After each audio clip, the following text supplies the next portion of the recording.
Okay, can childbirth cause Hashimoto's? So the short answer is yes. The longer answer is here's how that happens.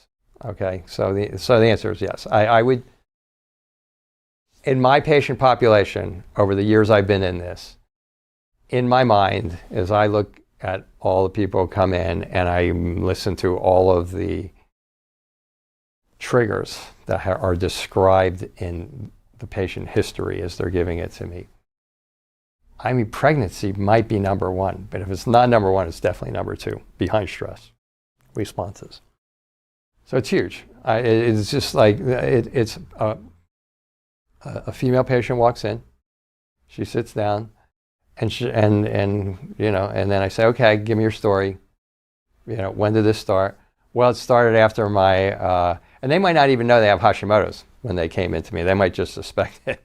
And they go, it started after my third child, after the birth of my third child. It started after the birth of my first child. I'm like, that's enough. You got Hashimoto's. But seriously, what happens, there's a lot of things that happen there, okay? The first thing that has to happen is that person has to have, that mother has to have the genetics to develop Hashimoto's. You have to have, so somebody somewhere in your lineage has to have had some sort of thyroid problem. Now, today we know, and I keep quoting the Mayo Clinic, okay, but today we know that, one of my mentors says, look, it's all Hashimoto's if you have a thyroid problem. Mayo Clinic, let's just go with the Mayo Clinic because everybody, they have credibility with a lot more people than maybe my mentor does. And they say 85 to 95% of hypothyroidism is Hashimoto's. So, okay, so usually you're gonna have somebody that has thyroid back in your family. And then you have your child. Now, and if you're compromised during that period of time, if you haven't been eating well, and if you're stressed, and if you're working too much, and if you're fighting with your husband and all that type of stuff, this all makes it more likely that you're going to be compromised enough so that when you start making antibodies, and this is a massive oversimplification of what happens, okay?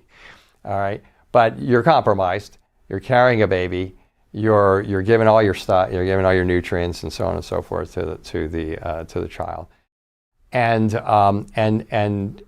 so your immune system is challenged, especially when you start making antibodies to give to the child. And so now if you have the ability to make you're making excess antibodies to give to the child, again, for those of you who are in the field of immunology and all this type of stuff, I know this is a gross simplification, okay?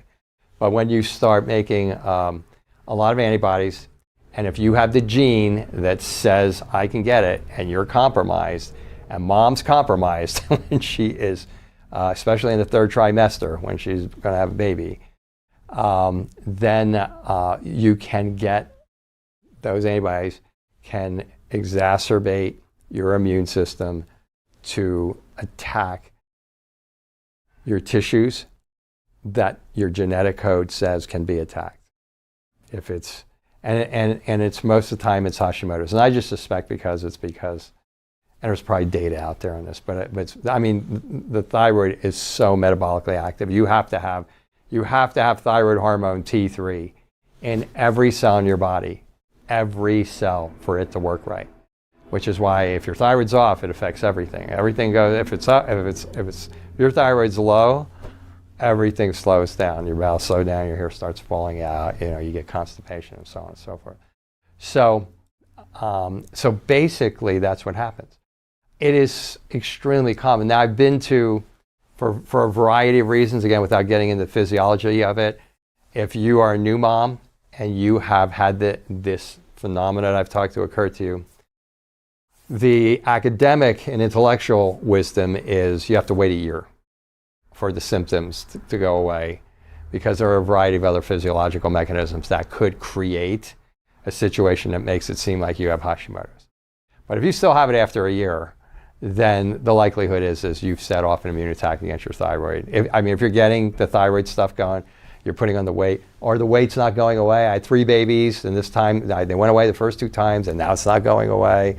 or you're getting dry skin, or you're getting constipation that you didn't have before, or your hair is falling out, or you're getting edema around your ankles, you're fatigued, you can't think, you got brain fog.